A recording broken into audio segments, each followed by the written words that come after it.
Walaupun ada aturan pemerintah, keputusan bersama dua agama, yaitu Menteri Agama dan Menteri Dalam Negeri nomor 1 tahun 79 yang melarang mensiarkan agama kepada orang atau kelompok yang sudah beragama. Itu yang sering dilanggar, ya. Bukan berarti kita mau bagaimana sama mereka, enggak.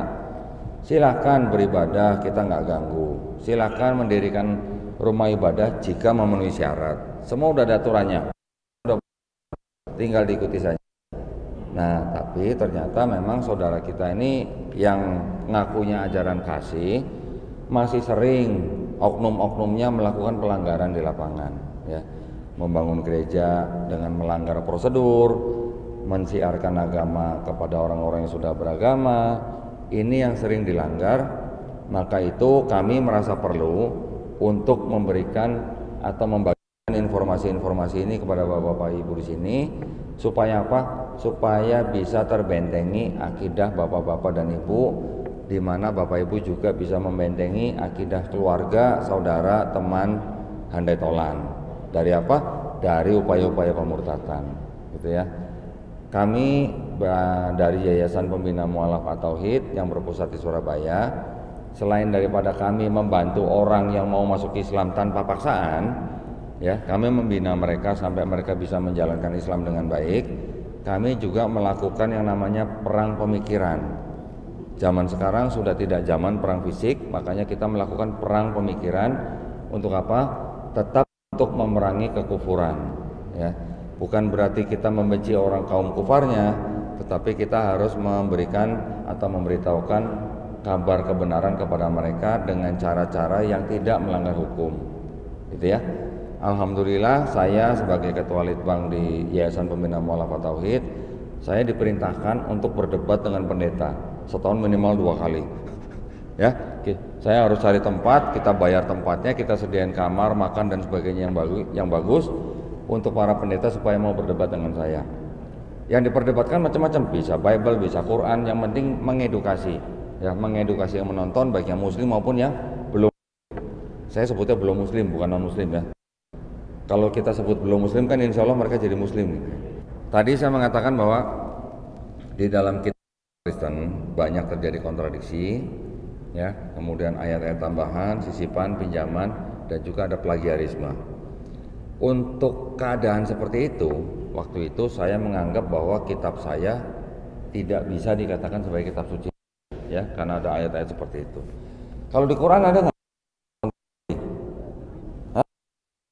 Allah nggak ada, ya Pak, ya, karena itu adalah firman Allah dan Allah sendiri yang menjamin di An-Nisa ayat 82. Jika ini tidak berasal dari Allah SWT, maka akan terdapat apa? Ikhtilafan atau kontradiksi, ya. Maka itu di dalam Quran alhamdulillah tidak ada yang namanya kontradiksi. Tapi kalau yang di Bible saya menemukan sudah ratusan. Mudah-mudahan ya Bapak-bapak nanti tidak menghadapi atau tidak berhadapan dengan orang-orang yang misionaris begitu. Tetapi andai kata sekalipun berhadapan, paling tidak kalau kita punya atau mengetahui akidah mereka, kitab mereka, kita akan lebih mudah, ya. Kita akan lebih mudah untuk berhadapan dengan. Yang pertama-tama yang ingin saya bahas adalah di dalam kitab mereka itu ternyata kita bisa kelompokkan menjadi 2 bagian utama, ya. Yang pertama adalah Perjanjian Lama, yang kedua adalah Perjanjian Baru. Perjanjian Lama mereka itu ternyata bukan kitabnya orang Kristen, aslinya bukan kitab orang Kristen, tetapi punya siapa? Tetapi kitab orang Yahudi. Nah, beda nggak orang Yahudi sama orang Kristen? Beda, ya, beda. Tapi yang bikin agama Kristen siapa? Ya orang-orang Yahudi juga sebenarnya. Tetap yang bikin agama Kristen juga orang Yahudi, tapi yang punya pandangan berbeda dengan Yahudi yang lain. Jadi kita sering mendengar bahwa Allah SWT sudah memberikan kitab Taurat, Zabur, Injil kepada Bani Israel, betul kan? Melalui nabi-nabinya dan rasulnya untuk zaman itu, gitu kan? Berarti kita bisa memahami kan begini. Berarti Taurat, Zabur, Injil itu adalah wahyu-wahyu yang diturunkan Allah SWT kepada nabi dan rasulnya untuk Bani Israel pada zaman itu. Setuju, Pak? Betul ya? Tetapi yang namanya wahyu itu bentuknya seperti apa? Wahyu itu kan pesan atau pengetahuan yang diterima langsung oleh sang nabi atau mungkin masuk langsung dalam kolbunya, yang diajarkan kepada umatnya, itu yang disebut dengan wahyu gitu ya. Tapi apakah, pertanyaannya sekarang begini, apakah Nabi Musa alaihissalam yang menulis Taurat? Apakah Nabi Daud yang menulis Zabur? Apakah Nabi Isa alaihissalam yang menulis Injil? Itu yang harus kita pelajarin ya. Sampai sekarang pernah nggak bapak-bapak mendengar bahwa Taurat, Zabur, Injil dijanjikan untuk dijaga? Pernah mendengar? Tidak ya Pak ya? Yang kita dengar hanya apa? Allah Subhanahu wa taala menurunkan Al-Qur'an dan Allah Subhanahu wa taala sendiri yang akan menjaganya. Betul kan? Melalui siapa? Melalui hafiz-hafiz Quran. Jutaan orang sudah bisa menghafal Quran, bahkan anak-anak pun sudah bisa menghafal Quran. Nah, Taurat, Zabur, Injil yang dimaksud di dalam Quran, apakah itu Bible-nya orang Yahudi dan Bible-nya orang Kristen? Nah, ini yang harus kita pahami nih, ya.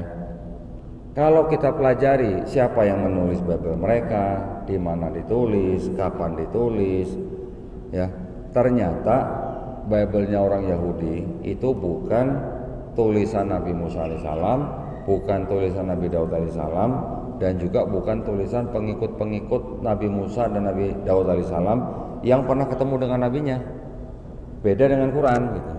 Di Quran kita memahami, kita belajar bahwa mushaf Quran yang kita pegang sekarang ini dulunya ketika zaman Rasulullah itu didiktekan oleh Rasulullah di depan sahabat-sahabatnya. Sahabat-sahabat menulis, kemudian ketika Nabi Muhammad SAW wafat, tulisan-tulisan itu baru dikodifikasi.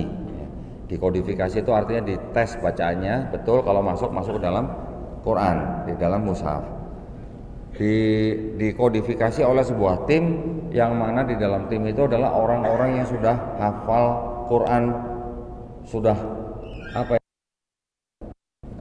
hafal mati gitu ya. Jadi ketika ada orang yang melafazkan ayat-ayat Quran yang tidak sesuai dengan apa yang mereka hafal, pasti tertolak. Nah, beda dengan di Kristen.